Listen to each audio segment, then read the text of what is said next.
In this video, students, I'm going to show you how to take data from the Lightbox. So I've got 3 rays projected. I'm going to loosen this knob on the top and move it slightly until I see that the rays look parallel on the white paper. You need a pencil and a protractor and an eraser and probably a ruler. So first thing let's do is look at the plane mirror. So I'll put the plane mirror here. If I want to know what angle the rays are reflected off of the mirror, it's really hard to measure with the mirror in place. So I will trace around the mirror with my pencil.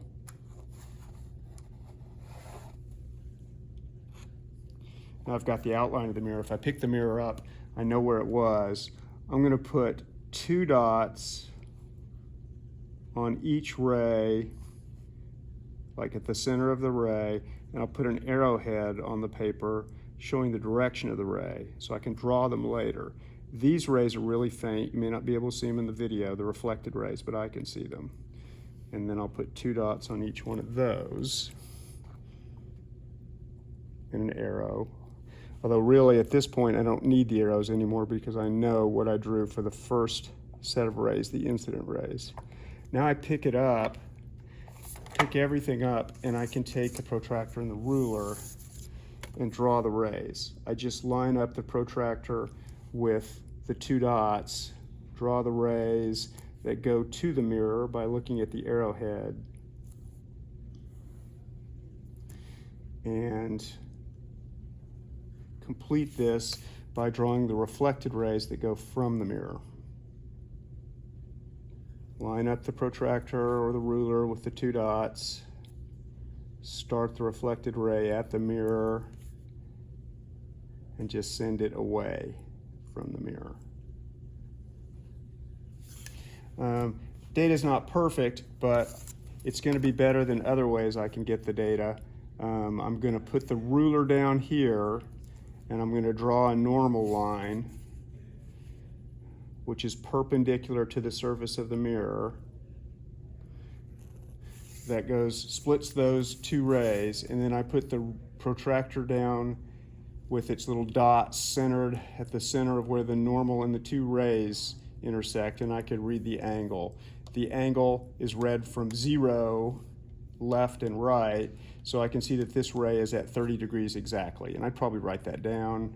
30 degrees away from the normal, 30 degrees. And then I check the other rays. They should be the same, but that's the best one that I drew, so I'll just work with that one. If I'm using any other piece of equipment, like if we're going to use the slab, the procedure is essentially the same. Make sure your rays are parallel, set the object down there. I'd recommend tracing around it in case anything gets nudged. And then put 2 dots and an arrowhead for each ray. You can't draw rays inside the plastic,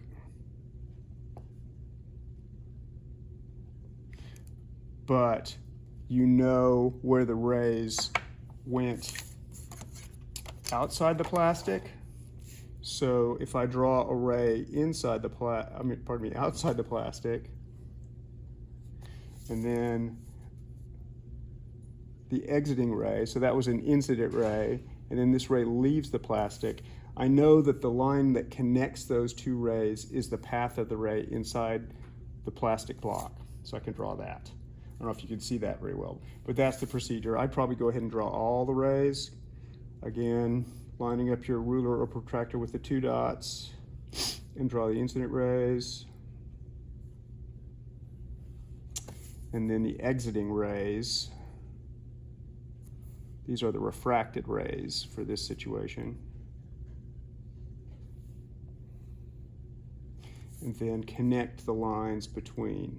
This drawing is probably going to be pretty sloppy because I'm going pretty quickly just to get it on video, but really I'm only concerned with the technique at this point, so it's okay. Yeah, it's pretty bad. I can see that some of the rays are not parallel to each other where they should be on the exiting side and on the internal side. But the technique is what you need to know. 2 dots and an arrowhead to draw the rays. First trace around the object that you're investigating, 2 dots, arrowheads to show the rays, and then draw the path of the rays inside the plastic by connecting the rays that go into the plastic and the rays that go out of the plastic. Hope this was helpful. Remember, if I can understand it, you can.